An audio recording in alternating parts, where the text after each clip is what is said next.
السلام علیکم جی، تو کیسے ہو آپ سب لوگ؟ میں ہوں ردا اور آپ لوگوں کو میرے یوٹیوب چینل ردا فاطمہ ناولز پہ پیچھے اگر کوئی شور وور کی آواز آ جائے تو اس کو اگنور کرنا بنا وقت ضائع کہ ہم ناول کو شروع کرتے ہیں۔ میں جانتی ہوں تم سب لوگ تم سب لوگوں کو بہت تجسس ہو رہا ہوگا کہ علی کون ہے، لیکن علی بہت اہم کردار ہے، اس کے بغیر ناول ادھوری ہے۔ ٹھیک ہے، تم لوگ سمجھ رہے ہو نا کہ علی کے بغیر کریکٹرز ہر چیز ہی ایک طریقے سے ادھوری ہے۔ علی کہانی کا اہم کردار ہے۔ اب میں تم لوگوں کو نہیں بتاؤں گی علی ویلن ہے، علی ہیرو ہے کیا ہے، تم لوگوں کو یہ خود سوچنا ہے کہ خود گیس کرنا ہے کہ علی کیا ہے۔ ٹھیک ہے، اور اب ناول کو شروع کرتے ہیں، تو اب تم لوگ پڑھتے جاؤ۔ ٹھیک ہے،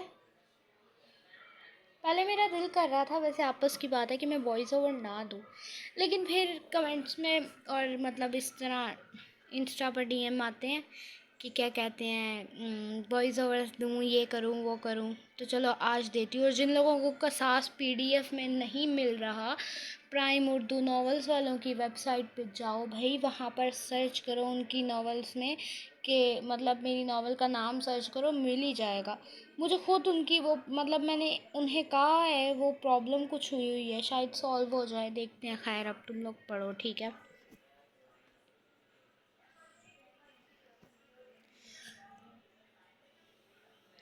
وہ اس وقت اپنے سفید محل سے باہر نکل رہا تھا۔ 3 سیڑھیاں اتر کر وہ گارڈن کے راستے پر آ پہنچا۔ اس کے دائیں اور بائیں گارڈن کا علاقہ تھا اور بیچ میں سفید ٹائلیں لگی تھیں جو بہت ہی خوبصورت نظر آ رہی تھیں۔ اس راستے پر بہت سی خوبصورت لائٹس کی سیٹنگ کی گئی تھی۔ وہ قدم بڑھاتا اس راستے سے نکل کر پورچ میں آ پہنچا، جہاں پر اس کی لال مرسیڈیز کھڑی تھی۔ ساتھ میں اور بھی بہت گاڑیوں کی قطاریں تھیں، لیکن یہ اس کی پسندیدہ تھی۔ مرسیڈیز کے پاس جا کر دروازہ کھولا اور اس میں بیٹھ گیا۔ اب وہ ڈرائیو کرتا اپنی کمپنی میں آ پہنچا، جہاں پر کمپنی کے دروازے پر اس کی سیکرٹری اور مینیجر پہلے سے ہی ویٹ کر رہے تھے۔ اس نے بہت ہی شایان شان طریقے سے گاڑی کا دروازہ کھولا، سٹائل مارتا ہوا گاڑی سے نیچے اترا اور سیکرٹری اور مینیجر کی طرف بڑھا۔ تب ہی دونوں نے اور کچھ اور لوگوں نے مل کر اس کو سلام کیا اور اس نے سلام کا جواب دیا اور اپنی کمپنی میں اندر چلا گیا، جہاں پر کچھ لوگ کام کر رہے تھے اور کچھ ایسے ہی بیٹھے تھے، اور کچھ اپنے لیپ ٹاپ پر گیمز کھیل رہے تھے اور کچھ سانگ سن رہے تھے۔ اس نے دیکھتے ہی چلا کر سب کو کہا، کیا تم لوگوں کو اسی کام کی تنخواہ ملتی ہے؟ تبھی اس نے مینیجر کو کہا، جو لوگ فالتو میں ہی کمپنی کا ٹائم ضائع کر رہے ہیں، ان سب کی اس مہینے کی آدھی تنخواہ کاٹ لو اور اس مہینے کسی کو چھٹی بھی نہیں دینا۔ جو جتنا کام کرے گا اس کو اتنے ہی آسانیاں ملیں گی۔ ہمیں کسی فضول خور کی ضرورت نہیں ہے کمپنی میں۔ تبھی سب لوگ کھڑے ہو گئے اور وہ سب کے بیچ میں سے چلتا ہوا اپنے کیبن میں جا کر بیٹھ گیا اور مینیجر سے غصے سے کہنے لگا، کیا تم ایسے ہی کمپنی میں کام کرتے ہو؟ تم کس چیز کے مینیجر ہو؟ تمہارا کام ہے ہر ایک چیز پر دھیان دینا اور مجھے رپورٹ کرنا۔ تبھی اس نے اپنی سیکرٹری کی طرف دیکھا اور بولا، اس مینیجر کی بھی ہاف سیلری کاٹ لینا اس مہینے کی، اور مجھے تفصیل بتاؤ ابھی تک ہم نے کتنی سیلز کی ہیں اور کون سی پروڈکٹس ہیں جو لوگوں میں زیادہ بک رہے ہیں۔ مجھے ہر چیز کی تفصیل لا کر دو۔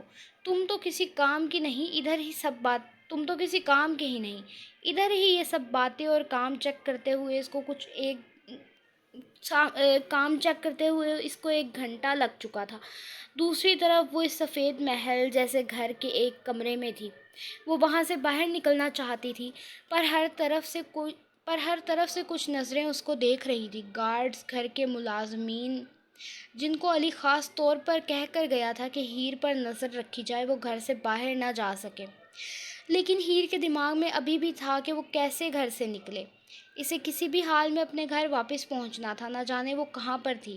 اس کے ماں باپ، اس کے دونوں بھائی اس کا انتظار کر رہے ہوں گے۔ ہیر خاموشی سے اپنے بیڈ سے اٹھی۔ رات تو یہاں پر ہی گزر گئی تھی اور نیند اس کی آنکھوں سے کوسوں دور تھی۔ صبح کی روشنی کھڑکی سے کمرے میں آ رہی تھی۔ پھر اٹھی اور خاموشی سے کمرے کا دروازہ کھولا۔ شاید صبح کے 8 بجے کا وقت تھا۔ علی گھر پر نہیں تھا۔ ہیر نے دروازہ کھولا اور باہر نکل گئی۔ ہیر نے نظر دائیں طرف گھمائی اور اس کو کمروں کی قطاریں نظر آئیں۔ پھر نظر بائیں طرف گھمائی۔ عالیشان سنہرے رنگ کی سیڑھیاں نیچے والے فلور پر جا رہی تھی۔ وہ خاموشی سے دبے پاؤں سیڑھیاں اترنے لگی۔ نیچے باہری دروازے پر 2 گارڈز کھڑے تھے، جو یقیناً ہیر کے لیے ہی کھڑے کیے گئے تھے۔ سیڑھیوں کے آخر پر بھی گارڈ کھڑا تھا، ہاتھ میں گن پکڑے۔ وہ نیچے اتری، کسی نے اس کی طرف دھیان نہیں دیا۔ تمہارا مالک کہاں پر ہے؟ ہیر نے سیڑھیوں کے پاس کھڑے گارڈ سے پوچھا، لیکن وہ خاموش رہا۔ ہیر نے ایک پل کو اسے گھورا، پھر بولی، تمہارا مالک کہاں پر ہے میں نے پوچھا، لیکن گارڈ پھر بھی کچھ نہیں بولا۔ ہیر خاموشی سے آگے بڑھ گئی جہاں عالیشان لاؤنج تھا۔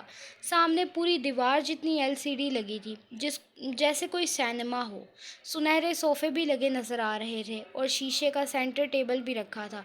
ہیر ہر طرف نظر گھما رہی تھی۔ ہیر کا گھر بڑا تھا، لیکن وہ پٹھانوں کا گھر ہونے کا پورا ثبوت دیتا تھا، جبکہ یہ گھر نہیں، محل لگ رہا تھا، کسی بادشاہ کا محل۔ نیچے والے پورشن میں بھی کمروں کے دروازے نظر آ رہے تھے، سفید دروازے۔ سنگ مرمر کے فرش پر چلتے ہیر ایک دروازے کے سامنے آ رکی۔ گھر سے باہر تو نہیں جا سکتی تھی، لیکن گھر میں گھوم تو سکتی تھی نا۔ ہیر نے دروازے کا ہینڈل گھمایا ہی تھا کہ اس پر طلسم طاری ہونے لگا۔ وہ کتابوں کی دنیا میں آ گئی تھی۔ الماریوں سے بھرا کمرہ اور الماریوں میں کتابیں ہی کتابیں۔ کوئی کتابوں سے اتنی محبت کیسے کر سکتا تھا؟ ہیر کے دل میں سوال اٹھا۔ وہ کمرے میں داخل ہوئی اور دروازہ بند کر دیا۔ ابھی وہ کتابوں کو دیکھ ہی رہی تھی جب نظر صوفے پر پڑ گئی۔ پاس میں پڑے ٹیبل پر کوئی فائل کھلی پڑی تھی۔ ہیر نے قدم اٹھائے اور فائل کے قریب آئی ہی تھی کہ لائبریری میں پڑا پرانے طرز کا فون بجنے لگا۔ ہیر پل بھر کو حیران ہوئی، پھر واپس گھوم گئی اور کتابوں کے درمیان پڑا فون دیکھا۔ وہ ابھی تک بج رہا تھا۔ ہیر نے کانپتے ہاتھوں سے فون اٹھایا اور کان سے لگایا۔ ہیلو، ہیر نے کہا۔ دوسری طرف سے جانی پہچانی آواز گونجی۔ لائبریری میں آنے سے روکا تھا نا میں نے۔ آواز میں غصہ نہیں تھا، عجیب سرد پن تھا۔ میری مرضی، جب تم مجھے میرے گھر نہیں جانے دے رہے تو میری مرضی، میں جہاں مرضی گھوموں۔ ہیر نے پل بھر کو خوف بھلائے بڑی ہمت سے کہا تھا، اور پھر ہیر کی ہمت ایک لمحے میں ختم ہو گئی۔ دوبارہ میری لائبریری میں آئی تو اپنے پاؤں پر واپس نہیں جا سکو گی۔ گھر میں گھومنے کی اجازت ہے، فائل دیکھنے کی یا چیک کرنے کی نہیں۔ اب کی بار علی کی آواز میں سرد پن بڑھ گیا تھا۔ تم ہو کون آخر؟ تم کیا چاہتے ہو؟ مجھے جانے کیوں نہیں دے رہے؟ تمہیں جانے دیا تو سمجھو خود کو کھو دیا، اور میں یہ نہیں ہونے دوں گا ہیر۔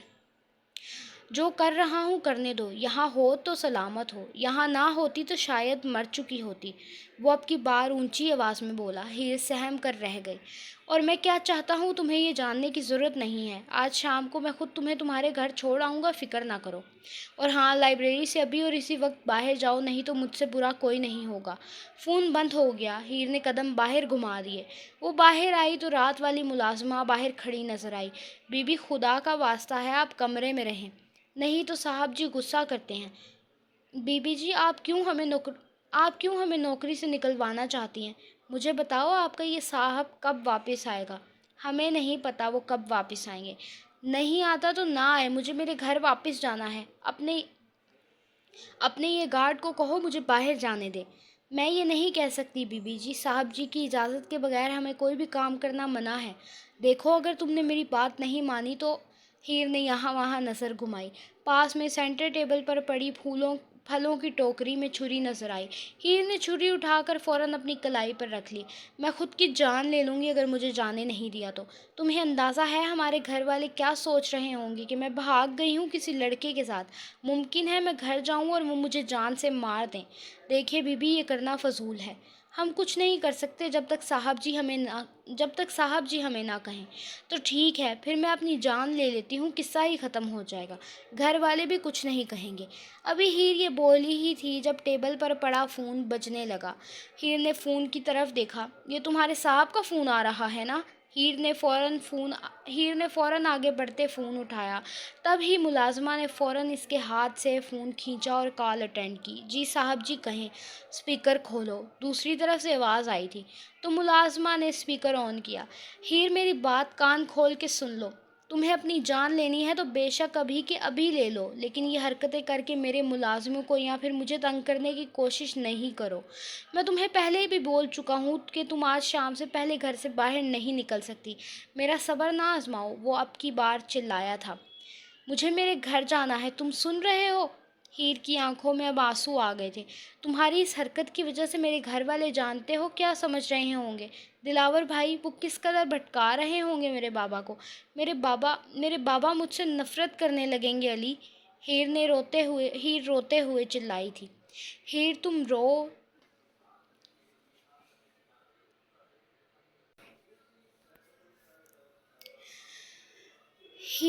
رو یا جو مرضی کرو، لیکن شام سے پہلے تم اس گھر سے باہر نہیں جا سکتی۔ میری بات کان کھول کے اپنے دماغ میں ڈال لو۔ دوسری طرف سے علی اس سے بھی اونچی آواز میں چلایا تھا۔ پھر فون بند ہو گیا۔ ہیر گرنے کے انداز میں صوفے پر بیٹھ گئی۔ نہ جانے گھر میں کیا ہو رہا ہوگا۔ یوسف نے شہر کے آس پاس کے سارے پولیس اسٹیشنز والوں کو ہیر کی تصویر دے دی تھی اور ساتھ میں فوری ڈھونڈنے کا بھی کہہ دیا تھا۔ جنگ کے سارے پولیس اسٹیشنز اس وقت ہیر خان کی تلاش میں تھے، لیکن ہیر وہ نہ جانے کہاں تھی۔ وہ تو شاید ان کے ڈھونڈنے سے ملنی ہی نہیں تھی۔ ہیر کے بابا بے سدھ سے اپنے بیڈ پر لیٹے تھے۔ ان کی طبیعت اب نڈھال ہو چکی تھی، بلڈ پریشر ہائی ہو رہا تھا۔ ہیر کی امی الگ سے پریشان تھی۔ وہ پوری رات اپنی بیٹی کے غم میں روتی رہی تھی۔ نیند ان سب کی آنکھوں سے دور تھی۔ ریحان الگ سے پریشانی سے بیٹھا ہوا تھا۔ نہ جانے اس کی بہن کس حال میں ہوگی، وہ ٹھیک تھی بھی یا نہیں، وہ اچانک ایسے کیسے کہیں پر جا سکتی تھی۔ دلاور، اس کا پورا دھیان تھا کہ وہ ہیر کے خلاف کر دے سب کو، لیکن وہ بار بار اس کوشش میں تقریباً ناکام ہی ہو رہا تھا۔ یوسف نے یاسر کو بھیجا تھا یسریٰ کو لینے، اور یاسر یسریٰ کو لینے کے لیے چلا گیا تھا۔ خود یوسف ہیر کو ڈھونڈنے میں مصروف تھا۔ منہ بولی ہی صحیح، لیکن ہیر اس کی بھی بہن تھی۔ وہ اس وقت سڑکوں پر اپنی گاڑی بھگا رہا تھا۔ ہیر کے سب دوستوں کو بھی پتہ چل گیا تھا کہ ہیر لاپتہ ہے۔ حیات اور رخسار بھی اس وقت گھر میں ہی موجود تھی۔ زرمان کو بھی پتہ تھا کہ ہیر لاپتہ ہے، اس کا کچھ پتہ نہیں ہے۔ شام اب ڈھلنے ہی والی تھی۔ صبح کی روشنی آسمان پر مدھم ہو رہی تھی۔ شام کے 5 بج رہے تھے جب یوسف خالی ہاتھ لیے کامران صاحب کے گھر میں داخل ہوا۔ انکل، ہیر کا کچھ بھی اتا پتہ نہیں ہے، وہ نہ جانے کہاں پر ہے، وہ نڈھال سی حالت میں بولا تھا۔ یوسف کل رات سے نہیں سویا تھا اور اس وقت وہ نہایت ہی تھک چکا تھا، لیکن ہیر کو ڈھونڈنا وہ اپنا فرض اور اپنی ذمہ داری سمجھتا تھا۔ کامران خان نہایت ہی پریشان تھے۔ تب ہی دلاور کو پھر سے بولنے کا موقع مل گیا۔ میں کہہ رہا ہوں بابا، ہیر اپنی مرضی سے بھاگی ہے۔ آپ میری بات کا یقین کیوں نہیں کرتے؟ آپ کو یقین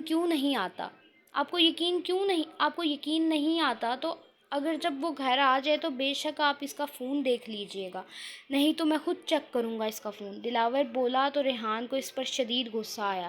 مجھے حیرت ہوتی ہے دلاور خان، تم جیسا بھائی میں نے زندگی میں کبھی نہیں دیکھا۔ ریحان بے ساختہ چلا کر بولا تھا۔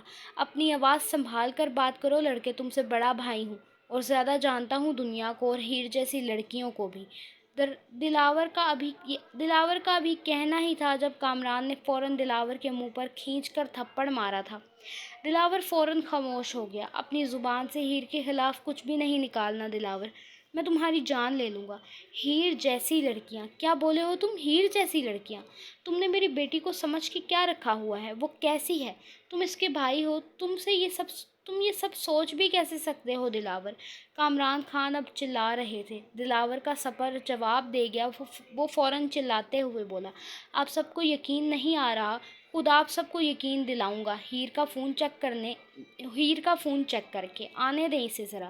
وہ کہتا ہوا اپنے کمرے کی طرف چلا گیا۔ کامران خان واپس صوفے پر بیٹھ گئے۔ یوسف خاموشی سے پاس کھڑا تھا۔ ہیر کی امی ان کو کبھی پانی پلا رہی تھی تو کبھی میڈیسن کے پتے ان کے سامنے کر رہی تھی۔ ان کی طبیعت نہایت خراب ہوتی جا رہی تھی۔ کبھی کبھی بیٹی کی جدائی باپ کو دیوانہ کر دیتی ہے، اور یہی حال اس وقت کامران خان کا تھا۔ اب کوئی اور راستہ نہیں تھا انتظار کرنے کے علاوہ۔ اب بس ایک انتظار تھا، ہیر خان کا انتظار۔ گھنٹوں پر گھنٹے گزر رہے تھے۔ زرمان اپنے گھر میں پریشان کھڑا تھا اپنی ماں کے سامنے۔ امی مجھے بہت ڈر لگ رہا ہے۔ ہیر صحیح تو ہیں؟ امی مجھے بہت خوف آ رہا ہے۔ انہیں کچھ ہو تو نہیں گیا؟ کچھ نہیں ہوتا میرے بچے، تم ہمت رکھو، ہیر بالکل ٹھیک ہوگی۔ زرمان کبھی لاؤنج کے ایک طرف چکر کاٹتا تو کبھی دوسری طرف۔ وہ اس وقت شدید پریشان تھا۔ اب شام سے رات ڈھلنے کو تھی۔ تقریباً رات کے 8 بج رہے تھے جب کامران ہاؤس کا دروازہ کھلا۔ پھر ہیر گھر میں داخل ہوئی۔ سب نے بے ساختہ دروازے کی طرف دیکھا۔ ہیر تھکی تھکی سی لگ رہی تھی، آنکھوں میں آنسو تھے۔ علی نے کہا تھا کہ وہ اس کو چھوڑ کے جائے گا، لیکن علی نہیں، کوئی ڈرائیور اسے چھوڑ کے گیا تھا۔ علی فارغ نہیں تھا۔ ہیر اندر داخل ہوئی اور دلاور، جو کچھ دیر پہلے ہی اپنے کمرے سے فریش ہو کر باہر آیا تھا، جس کا غصہ پل بھر کو تو کم ہوا تھا، لیکن ہیر کا چہرہ دیکھ کر اسے پھر سے طیش آنے لگا۔ اس سے پہلے کہ کامران خان یا ریحان یا گھر میں سے کوئی اور ہیر کی طرف بڑھتا، دلاور خان ہیر کی طرف بڑھا اور ایک زوردار تھپڑ ہیر کے چہرے پر رکھ مارا۔ ساتھ میں ایک خطاب بھی بخشا، بد کردار لڑکی۔ ہیر کم سے کم اس جھٹکے کے لیے تو تیار نہیں تھی۔ ریحان اور کامران خان اپنی جگہ پر ساکت رہ گئے۔ کسی کی مجال نہیں تھی ہیر خان پر کوئی ہاتھ اٹھا سکے، لیکن وہ کوئی اور تھوڑی تھا، وہ تو اس کا اپنا بھائی تھا۔ وہ کہتے ہیں نا، ہم ہمیشہ اپنوں کے ہاتھوں زخم کھاتے ہیں، کسی غیر کو کیا پتا ہو کہ ہماری کمزوری کیا ہے۔ ہیر ساکت رہ گئی۔ ہونٹ سے خون نکلنے لگا اور رخسار پر دلاور کی 4 انگلیاں چھپ گئی تھیں۔ ریحان سے رہا نہیں گیا۔ وہ فوراً دلاور کی طرف بڑھا تھا اور غصے سے اس نے دلاور کو جھپٹ لیا۔ تمہاری ہمت کیسے ہوئی میری بہن کو بد کردار کہنے کی؟ ریحان نے ایک کے بعد ایک دلاور کے چہرے پر مکوں کی برسات کر دی تھی۔ آخر ایک دن سے ہیر کے خلاف وہ دلاور کے منہ سے غلاظت بھرے الفاظ سن رہا تھا۔ اب جا کر دل کو سکون ملا تھا۔ ہیر کا ہونٹ ایک طرف سے پھٹا تھا، لیکن اس کا پورا چہرہ تھپڑ کے نشان سے نیلا پڑ چکا تھا۔ ریحان کو برداشت نہیں تھا ہیر خان کو کوئی بھی اس طرح سے بلائے یا اس پر ہاتھ اٹھائے۔ دلاور نے تو پھر تھپڑ مار کے ہیر کے ہونٹ سے خون ہی نکال دیا تھا۔ ریحان کیسے یہ برداشت کر سکتا تھا؟ ریحان کا بس نہیں چل رہا تھا وہ دلاور کی جان لے لے۔ جب مارتے ہوئے اچانک کامران خان کی آواز گونجی، ریحان خان رک جاؤ۔ ریحان ایک دم رک گیا۔ آنکھوں میں نمی تھی، غصہ تھا۔ بابا، اس نے ہماری ہیر کو بد کردار کہا بابا، ہماری نازوں سے پلی بیٹی، ہماری بہن کو اس نے تھپڑ مارا ہے بابا، یہ کیسا بھائی ہے؟ ریحان کو دیکھ کے لگ رہا تھا جیسے وہ ابھی رو دے گا۔ کامران خان کی آنکھوں میں آنسو آ گئے۔ انہوں نے ہیر کو دیکھا اور اپنے پاس آنے کو کہا۔ وہ جو دروازے میں ہی سہم کر کھڑی تھی، چھوٹے چھوٹے قدم اٹھاتی کامران خان کی طرف آ گئی کہ نہ جانے اب بابا کیا کہیں گے۔ جی بابا، ہیر ڈرتے ہوئے بولی۔ ہیر کہاں تھی تم؟ کس حال میں تھی؟ کیسی تھی بابا کی جان؟ کامران نے ہیر کو گلے لگا لیا۔ وہ ان کی اکلوتی بیٹی تھی۔ ہاں، وہ سخت مزاج تھے، لیکن وہ ہیر سے بہت پیار کرتے تھے۔ ہیر پھوٹ پھوٹ کر رونے لگی۔ مجھے کسی نے اغوا کر لیا تھا، ہیر نے روتے ہوئے کہا۔ کامران حیران ہو کر رہ گئے۔ ریحان، جو اپنی جگہ پر غصے میں کھڑا تھا، وہ بھی ایک پل کے لیے حیران رہ گیا۔ کون تھا وہ؟ کس نے اغوا کیا تھا تمہیں؟ کچھ ہوا تو نہیں تمہیں؟ رخسار اور حیات ایک طرف خاموش کھڑی تھی۔ وہ اس سارے معاملے میں کچھ بھی نہیں بولی تھی، ایک لفظ بھی نہیں۔ میں نہیں جانتی بابا، میں نے اس کا چہرہ نہیں دیکھا۔ ہاں، ہیر نے اس بات میں جھوٹ بولا تھا۔ اس نے علی کا چہرہ دیکھا تھا، لیکن نہ جانے کیوں اس نے جھوٹ بول دیا کہ شاید کہیں اس کے بابا علی کو ڈھونڈ کے اس کی جان نہ لے لیں۔ اور کم سے کم ہیر تو نہیں چاہتی تھی کہ کسی انسان کی، کسی جیتے جاگتے انسان کی جان چلی جائے۔ میرا گاڑی سے ایکسیڈنٹ ہوا تھا۔ میں یونیورسٹی کے باہر کھڑی بہت دیر ڈرائیور کا انتظار کرتی رہی، لیکن وہ نہیں آیا۔ پھر میں نے خود ہی گھر آنے کا فیصلہ کر دیا۔ میرا گاڑی سے ایکسیڈنٹ ہوا، بے ہوش ہو گئی۔ جب میری آنکھ کھلی تو میں ایک کمرے میں موجود تھی بابا، پتہ نہیں کہاں تھی میں۔ تو کیا تمہیں گھر یاد نہیں؟ تم کہاں پر تھی ہیر؟ ریحان نے نرمی سے اپنی بہن کے سر پر ہاتھ رکھتے ہوئے پوچھا۔ نہیں، میں جس نے مجھے اغوا کیا تھا، اس کا ہی کوئی ڈرائیور مجھے چھوڑنے کے لیے آیا تھا، لیکن اس نے میری آنکھوں پر پٹی باندھی ہوئی تھی تاکہ مجھے کچھ نظر نہ آئے۔ اور ہاں، یہ بات حقیقت تھی، ڈرائیور نے علی کے حکم پر ہیر کی آنکھوں پر پٹی بندھوائی تھی تاکہ ہیر کو راستہ یاد نہ رہے اور وہ کسی کو بتا نہ سکے۔ کامران اب یوسف سے بولے، جو پاس کھڑا سن رہا تھا، یوسف کسی بھی حال میں اس آدمی کو ڈھونڈو جس نے ہیر کو اغوا کیا تھا، اور میں تو کم سے کم تمہیں یہی کہوں گا کہ اس کی جان لے لینا۔ پوری کوشش کروں گا انکل، جیسے ہی مجھے وہ ملے گا میں اسے مار دوں گا، بلکہ اس کی لاش آپ کے گھر لے کر آؤں گا۔ یوسف کہتے ہوئے گھر سے باہر نکل گیا۔ دلاور کی آگ نہ جانے ابھی بھی ٹھنڈی نہیں ہو رہی تھی۔ وہ ایک بار پھر ٹانگ اڑاتا ہوا بولا، لیکن مجھے تو لگتا ہے تم کسی لڑکے کے ساتھ باتیں کرتی ہو۔ تم جیسی لڑکیاں اور کر بھی کیا سکتی ہیں؟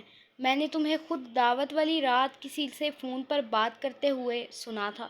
ہیر کا رنگ ہوا ہو گیا۔ ریحان نے پھر ایک بار پیچھے کھڑے دلاور کو گھورا، لیکن دلاور خان چپ ہونے والوں میں سے تو نہیں تھا۔ میں کسی سے کیوں بات کروں گی؟ اچھا، ایسی بات ہے، اپنا فون مجھے دو، میں دیکھتا ہوں۔ ہیر کا رنگ نیلا پڑنے لگا۔ اگر دلاور زرمان کا نمبر دیکھ لیتا تو گھر میں بوال آ جانا تھا۔ کامران خان نے تو کم سے کم شدید ناراض ہونا تھا۔ کیا ہوا ہیر، ڈر گئی؟ فون دو مجھے۔ اگر تم بد کردار نہیں ہو یا کسی سے بات نہیں کرتی تو فون دینے سے ڈر کیوں رہی ہو؟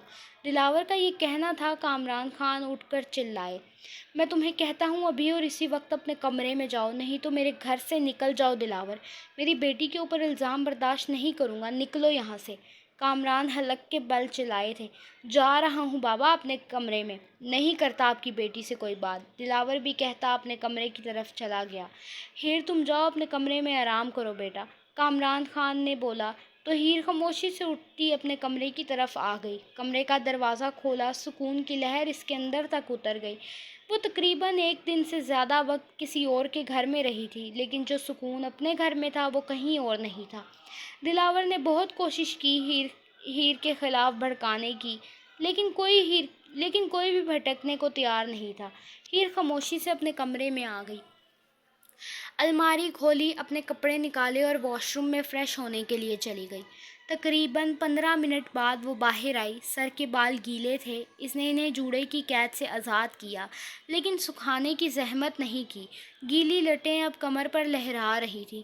اس نے کندھے پر دوپٹہ ڈالا، آئینے میں اپنا چہرہ دیکھا۔ گال پر دلاور کی انگلیوں کے نشان تھے اور اب وہ سوج چکا تھا۔ ہیر نے اپنے ہونٹ پر نظر ڈالی جو کنارے سے پھٹا ہوا تھا اور انتہا کا سرخ ہو رہا تھا۔ ڈریسنگ ٹیبل کا دروازہ کھول کر ہیر نے کریم نکالی اور اپنے ہونٹ کے کنارے پر لگائی، پھر خود کو آئینے میں دیکھ کر طنزیہ مسکرائی، جیسے خود سے ہی کہہ رہی ہو، واہ ہیر خان، کیسا بھائی پایا ہے تو نے۔ کیا بھائی بھی ایسے ہوتے ہیں؟ خود سے ہی ہیر نے سوال کیا تھا۔ لیکن ہاں، کچھ بھائی ایسے ہوتے ہیں جن کی انا کو نہیں چھیڑنا چاہیے۔ کچھ لوگ ایسے ہوتے ہیں جب ان کی اہمیت کھونے لگے تو وہ کچھ بھی کر سکتے ہیں، اپنے پیارے رشتے کو بدنام بھی۔ ہیر نے خود کو دیکھا اور بیڈ پر آ کے بیٹھ گئی۔ تبھی دروازہ کھلا، ریحان اندر داخل ہوا۔ اب کیسی ہو؟ ریحان اندر آتے بولا۔ ہاں، میں ٹھیک ہوں، تم کیسے ہو؟ میں تمہیں دیکھ کے ٹھیک ہو گیا ہوں ہیر۔ ریحان، تمہیں کیا ضرورت تھی لڑائی کرنے کی دلاور بھائی سے؟ بس ایسے ہی غصہ آ گیا تھا، انہوں نے تمہیں وہ الفاظ بولا اور تھپڑ مارا۔ ریحان نے ہیر کے گال کو چھوا جہاں پر انگلیوں کے نشان تھے۔ ہیر مسکرائی۔ ریحان، ہیر نے بلایا۔ ہاں بولو، ایک بات پوچھوں؟ ہاں پوچھو، میں سن رہا ہوں۔ دلاور بھائی کو اتنا برا لگا، اتنا برا کہ ریحان، انہوں نے مجھے تھپڑ کھینچ مارا۔ اگر تم وہاں نہیں ہوتے تو شاید وہ مجھے جان سے مار دیتے۔ تمہیں برا نہیں لگا کیا؟ تمہارا یقین ایک پل کے لیے بھی میرے سے ڈگمگایا نہیں کہ کہیں میں بھاگ گئی ہوں یا میں نے تم سب کی عزت مٹی میں ملا دی؟ جب تم نے میرا چہرہ دیکھا، دروازے میں مجھے کھڑے پایا، تو تمہارا دل نہیں کیا کہ تم میری جان لے لو؟ جیسے دلاور بھائی کی غیرت نے اپنا سر اٹھایا، تمہاری غیرت نے اپنا سر کیوں نہیں اٹھایا ریحان؟ تمہاری عزت نے، تمہاری غیرت نے تمہیں مجبور کیوں نہیں کیا کہ تم بھی مجھے بھاگا ہوا سمجھتے، یا تم بھی مجھے تھپڑ مارتے، یا مجھے دلاور بھائی کی طرح بد کردار کہتے، یا کچھ بھی؟ تم بھی تو بھائی ہو نا میرے۔ ہیر کی آنکھوں میں اب آنسو آ گئے تھے۔ ہیر، میں پاگل نہیں ہوں کہ غیرت کے نام پر تمہیں مار دوں۔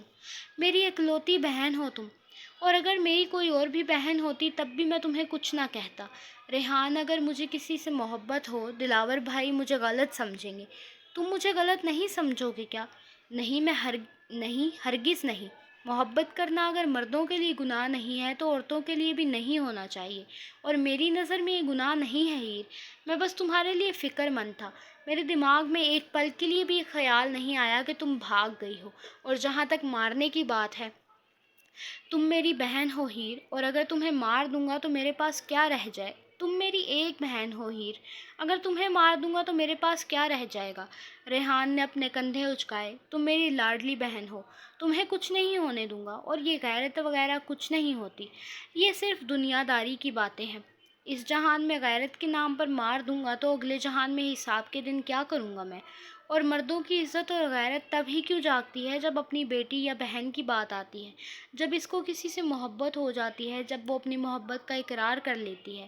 اور دیکھو بھلا، غیرت جاگتی بھی ایسے ہے کہ اپنی ہی ساتھ پروان چڑھی بہن اور اپنی ہی ناز نخروں سے پلی بیٹی کا خون سوار ہو جاتا ہے۔ ہیر اب رو رہی تھی۔ مجھے ایسی غیرت کو نہیں جگانا ہیر جو میری بہن کو ختم کر دے۔ اگر دنیا یا دلاور کی نظر میں بے غیرت ہوں تو میں ایسے ہی صحیح ہوں۔ ہیر کا چہرہ اب سرخ ہونے لگ گیا تھا۔ آنسو آنکھوں سے لگاتار گر رہے تھے۔ وہ ہچکیوں کے درمیان بولی، کاش کے سارے بھائی تمہاری طرح ہوتے ریحان۔ تمہاری بیٹی بہت قسمت والی ہوگی جو اسے تم جیسا باپ ملے گا۔ کاش کے دلاور بھائی تمہاری طرح ہوتے، کاش کہ ہر بہن کا بھائی تمہاری طرح ہوتا۔ کاش ریحان، کاش۔ ریحان کی آنکھوں میں آنسو آ گئے۔ ہیر کا رونا ریحان کو ہرگز برداشت نہیں تھا۔ چپ کرو، ایسے رو نہیں۔ ریحان نے ہیر کے آنسو صاف کیے۔ سب کی زندگی میں یہ کاش رہ جاتا ہے ہیر۔ ہر ایک کی زندگی ایک جیسی نہیں ہوتی، ہر ایک کی زندگی میں یہ کاش رہ جاتا ہے۔ انسان سوچتے ہیں کہ کاش ایسا نہ ہوتا، ویسا ہو جاتا، کاش یہ نہیں ہوتا، کاش وہ ہو جاتا۔ یہ کاش ہمیشہ رہتا ہے ہیر، اس کے ساتھ جینا پڑتا ہے۔ دنیا کے ہر انسان کے پاس اپنے دکھ، اپنی پریشانیاں ہوتی ہیں۔ اگر وہ سب سوچنے بیٹھ جائیں تو ہر انسان پاگل ہو جائے۔ اس لیے ہی تو نہ چاہتے ہوئے بھی کبھی کبھی مسکرانا پڑتا ہے۔ اور اب تم مسکراؤ ہیر، نہیں تو میں دلاور کو جا کے 2-4 تھپڑ اور مار کے آتا ہوں۔ ریحان بولا تو ہیر روتے ہوئے مسکرا دی۔ یہ ہوئی نا بات۔ ریحان نے ہیر کے سر پر ہاتھ رکھا تھا۔ وہ کبھی کبھی ہی اتنا جذباتی ہوتا تھا۔ وہ اٹھ کر کمرے سے باہر جانے لگا۔ ہیر پیچھے سے بول اٹھی، ریحان، میں زرمان کو پسند کرتی ہوں۔ ریحان پل بھر کو کھڑا رہا، پھر مسکرا دیا، جانتا ہوں میں، وہ بھی تمہیں پسند کرتا ہے۔ ریحان نے کہتے ہوئے قدم کمرے سے باہر رکھ دیے۔ ہیر نے سکون کا سانس لیا۔ لیکن ابھی تو آندھی آنی تھی۔ ابھی تو ہیر خان کے آس پاس 2 ایسے طوفان گھوم رہے تھے جو خود کو تو برباد کرنے کو تیار تھے، ساتھ میں ہیر کو بھی برباد کرنے والے تھے، اور ہیر کے ساتھ شاید کسی اور کو بھی۔ ایک دن رہتا تھا ہیر کو لاہور جانا تھا ٹرپ پر، اور اپنے دماغ سے ہر سوچ کو بھلائے ہوئے یہی سوچتے ہوئے ہیر اپنے بیڈ پر لیٹ گئی۔ ابھی اس کو آرام کرنا تھا، اور صبح اس کو جلدی اٹھنا تھا یونیورسٹی کے لیے۔ جو ایک دن کا لیکچر اس نے مس کیا تھا، اسے وہ بھی کور کرنا تھا اور سبمٹ کروانا تھا، اور پرسوں صبح لاہور کی ٹرپ کے لیے نکلنا تھا۔ ہیر بیڈ پر لیٹی کروٹیں بدلتی رہی۔ نیند آنکھوں سے کوسوں دور تھی، لیکن کسی کی بھرپور نظر اس پر تھی، جو جاگتے سوتے ہر پل اس پر نظر رکھتا تھا۔ وہ جہاں کہیں بھی ہو، اس پر نظر رکھتا تھا۔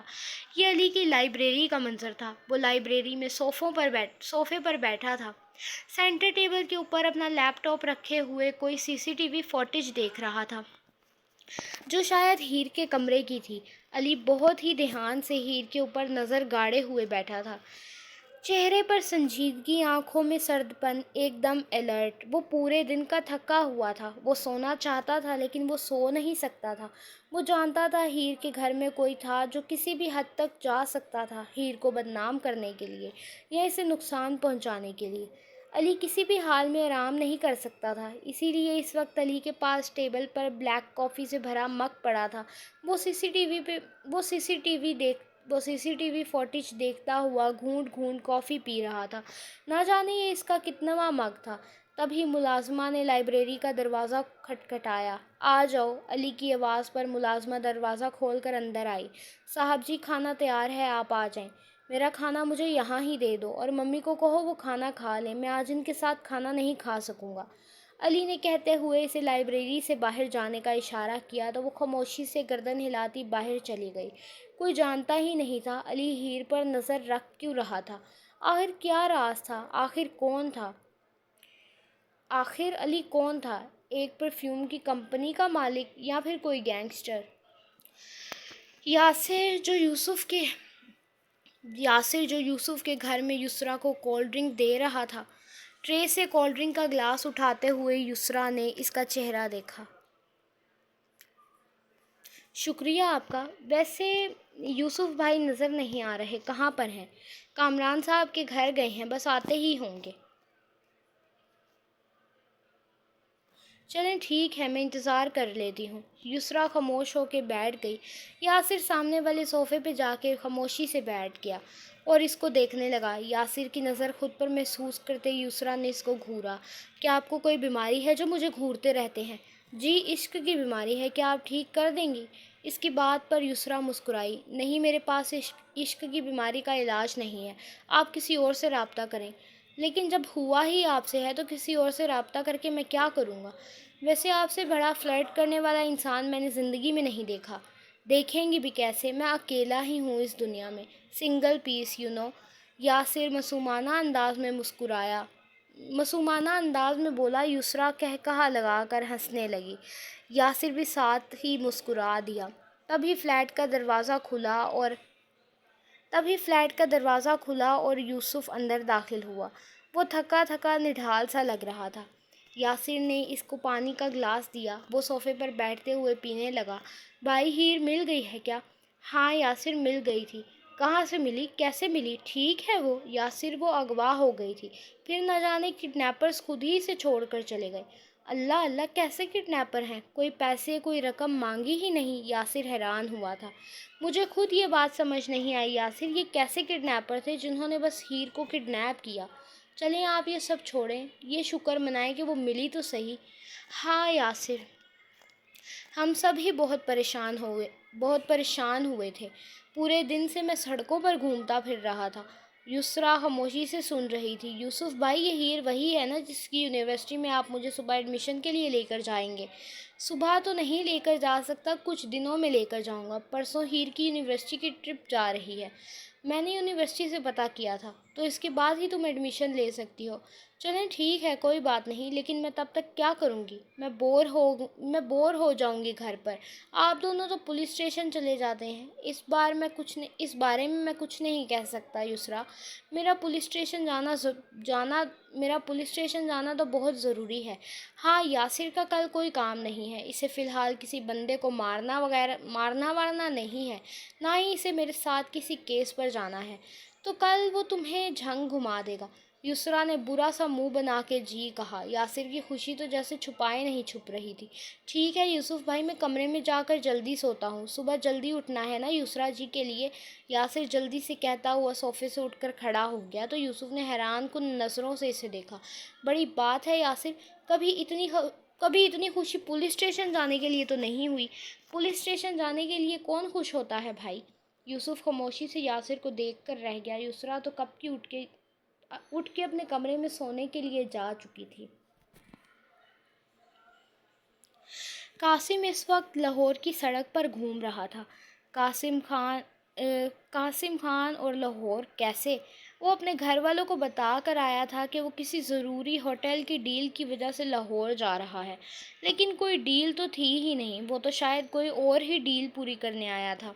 قاسم کسی گھر کے اندر داخل ہوا، گیٹ کھلا تھا، گارڈ نے آرام سے اسے گھر کے اندر داخل ہونے دیا، جیسے پہلے سے جانتا ہو۔ قاسم نے چہرے پر ہیلمٹ پہن رکھا تھا، جو کہ ابھی تک اتارا نہیں تھا، سیاہ پینٹ شرٹ پہن رکھی تھی۔ وہ گھر میں داخل ہوا اور لاؤنج میں آ گیا۔ ایک 33-35 سال کا مرد سامنے کھڑا بات کر رہا تھا۔ قاسم، تمہیں کسی بھی حال میں اس وکیل کو مارنا ہے۔ اگر وہ بچ گیا تو یقیناً میرے بیٹے کو سزائے موت دلوا کر چھوڑے گا۔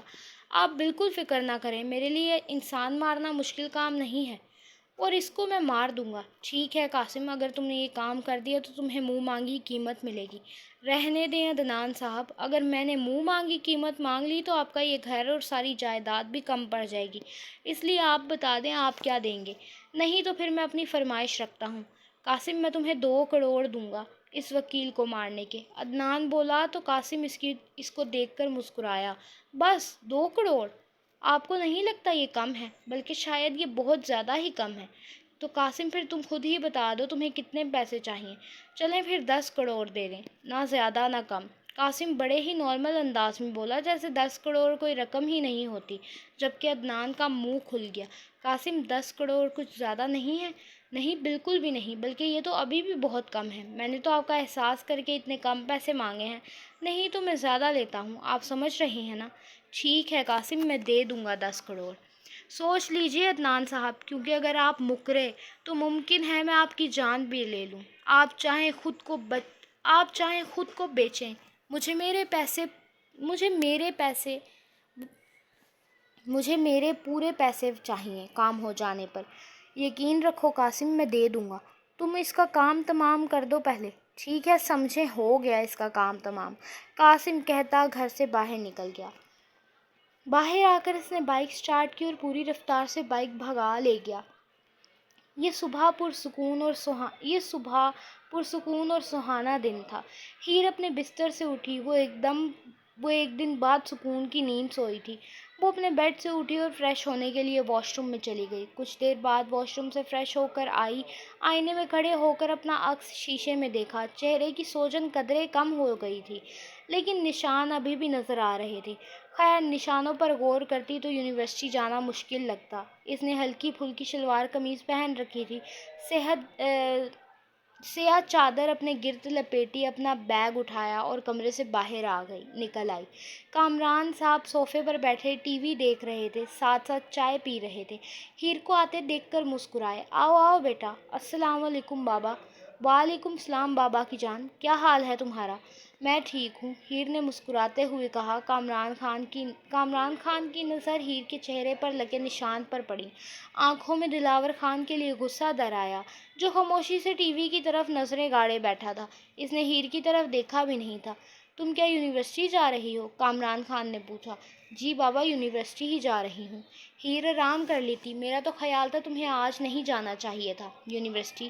نہیں بابا، پہلے ہی ایک دن کا لیکچر ضائع کر چکی ہوں، ابھی تو بالکل بھی چانس نہیں ہے دوبارہ لیکچر ضائع کرنے کا۔ ٹھیک ہے، دھیان رکھنا، ریحان تمہیں خود لینے آئے گا یونیورسٹی سے۔ اس سے پہلے غلطی سے بھی یونیورسٹی سے باہر نہیں نکلنا۔ جی بابا، آپ کہیں بھی نہیں نکلوں گی یونیورسٹی سے باہر۔ ریحان ہی ہیر کو یونیورسٹی چھوڑنے گیا تھا۔ وہ یونیورسٹی میں داخل ہوئی اور اپنی کلاس کی طرف بڑھنے لگی۔ کوریڈور میں زرمان چلتا ہوا نظر آیا، وہ نڈھال سا لگ رہا تھا۔ وہ دوڑتے ہوئے اس تک بڑھی اور پیچھے سے زرمان کے کندھے کو تھپکا۔ وہ ایک پل کو ٹھٹکا، پھر مڑ کر دیکھا۔ زرمان کا بجھا ہوا چہرہ کھل اٹھا، آنکھوں میں خوشی بھرے آنسو آ گئے۔ او اللہ، آپ ٹھیک ہیں؟ زرمان فوراً سے چہک کر بولا۔ ہیر نقاب کے اندر سے کھلکھلا کر ہنسی۔ ہاں دیکھو، میں بالکل ٹھیک ہوں۔ ہیر کہاں تھی؟ آپ کو ذرا سا بھی اندازہ ہے میں کتنا پریشان ہو گیا تھا؟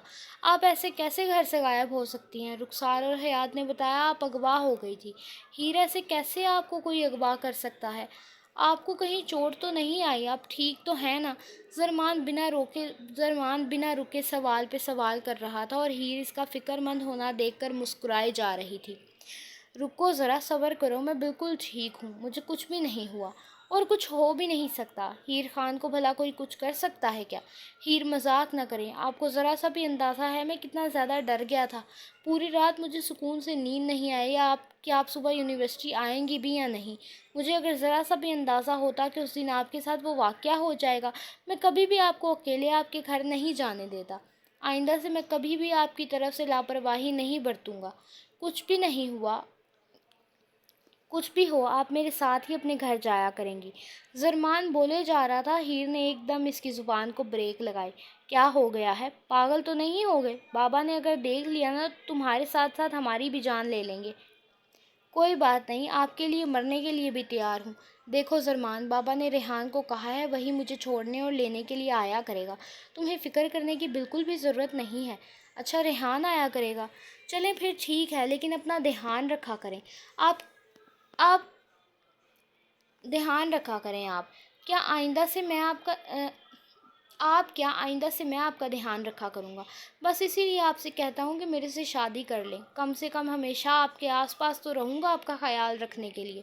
اب کی بار ہیر نے گھور کر اسے دیکھا، پھر کچھ سیریس انداز میں ساتھ چلتے ہوئے وہ بولا، آپ کے گھر والوں نے آپ کو کچھ کہا تو نہیں؟ مطلب کامران انکل یا پھر آپ کا وہ بھائی، کیا نام ہے اس لنگور کا، دلاور خان، اس نے کچھ کہا تو نہیں آپ کو؟ بابا نے کچھ نہیں کہا تھا ہمیں۔ پھر بس ہیر نے اتنا ہی کہا۔ زرمان نے چلتے ہوئے قدم روک دیے، پھر ہیر کی طرف دیکھا اور دلاور نے۔ ہیر پل بھر کو خاموش ہوئی۔ زرمان سمجھ گیا، ہیر کو کچھ کہنے کی ضرورت ہی نہیں پڑی، مطلب اس نے آپ کو ڈانٹا ہے؟ ہیر نے نفی میں گردن ہلائی۔ تو پھر ہیر نے ہلکے سے اپنے چہرے پر سے چادر ہٹائی، ایسے کہ ہیر کے ایک گال کا رخ نظر آیا جہاں پر قاسم کی انگلیوں کے نشان نظر آئے، سرخ نشان۔ زرمان کو اپنا دل حلق میں آتا ہوا محسوس ہوا تھا۔ یہ دلاور نے مارا ہے؟ ہیر نے بس ہاں میں گردن ہلائی اور چادر واپس اپنے چہرے کے گرد کر لی۔ کسی نے روکا نہیں؟ زرمان نے اگلا سوال پوچھا۔ زرمان کا چہرہ سرخ ہو رہا تھا، آنکھوں میں نمی تھی، وہ ہیر کا درد ہیر سے زیادہ محسوس کر رہا تھا۔ کہا نا، ریحان نے تو ان کو مارا بھی تھا، بابا نے بھی ان کو بہت ڈانٹا، اور آپ نے کوئی صفائی نہیں دی؟ ان کو کتنی بھی صفائی دے لیتی، انہیں یقین نہیں آنا تھا۔ وہ تو کہہ رہے تھے میں بد کردار ہوں، کسی لڑکے کے ساتھ بھاگ گئی تھی۔ انہوں نے مجھے تم سے دعوت والی رات بات کرتے ہوئے سن لیا تھا، انہیں یہ نہیں پتا تھا میں تم سے بات کر رہی تھی۔ زرمان حیران ہوا۔ تو اب؟ زرمان نے پوچھا۔ اب کیا؟ کچھ نہیں، کیا ہونا ہے؟ ہیر نے لاپرواہی سے جواب دیا۔ پھر ایک پل کو زرمان کی طرف دیکھا۔ زرمان، وہ خاموشی سے تیز تیز قدم ہیر سے آگے کو چلنے لگا کہ کہیں ہیر اس کے چہرے کے تاثرات نہ دیکھ لے۔ یکدم رک گیا، پھر اپنے چہرے کو نارمل کرتے ہوئے پیچھے پلٹا اور مسکرایا۔ جی کہیں، ذاتِ سرا مینا کم، ہیر نے سپاٹ لہجے میں کہا۔ زرمان سمجھ ہی نہیں سکا۔ یہ کیا کہا ہے آپ نے؟ میں نے کہا زرمان، ذاتِ سرا مینا کم، یہ کیا آپ مجھے پشتو میں گالی دے رہی ہیں؟ زرمان پل بھر کو حیران ہوا اور منہ بناتے ہوئے بولا، نہیں، گالی تو نہیں دی۔ تو پھر اردو میں بولے نا، کیا بولا ہے آپ نے؟ جاؤ یہاں سے، جب سمجھ آ جائے کہ میں نے کیا کہا ہے پھر آنا۔ ٹھیک ہے، ابھی گوگل پر سرچ کر لیتا ہوں، زرمان نے کہتے ہوئے اپنی پینٹ کی جیب سے فون باہر نکالا تو ہیر فوراً سے بولی، خبردار ابھی کچھ بھی گوگل پر سرچ کیا تو جب گھر چلے جاؤ گے تو گھر جا کر سرچ کرنا، فی الحال نہیں، ہیر نے گھورتے ہوئے کہا تو زرمان نے معصومیت سے فون واپس اپنے پینٹ کی جیب میں ڈال لیا۔ ٹھیک ہے، آپ کا حکم، آپ کی فرما برداری تو میرے پر فرض ہے، زرمان نے کہتے ہوئے قدم آگے بڑھا دیے۔ ہیر بھی ساتھ ساتھ چلتی کلاس میں داخل ہو گئی، پیچھے پیچھے حیات اور رخسار بھی اندر داخل ہوئیں۔ پھر وہی روز کی طرح جیسے کلاس ہوتی ہے ویسے ہی ہوئی۔ میتھ کی کلاس کے بعد افق نے ہیر کو اپنے آفس میں بلایا۔ ہیر دروازہ نوک کرتی اندر آفس میں داخل ہوئی۔ سر، آپ نے مجھے بلایا؟ جی آئیں، بیٹھیں ہیر، میں نے آپ سے کوئی بات کرنی تھی۔ جی کہیں سر، میں سن رہی ہوں۔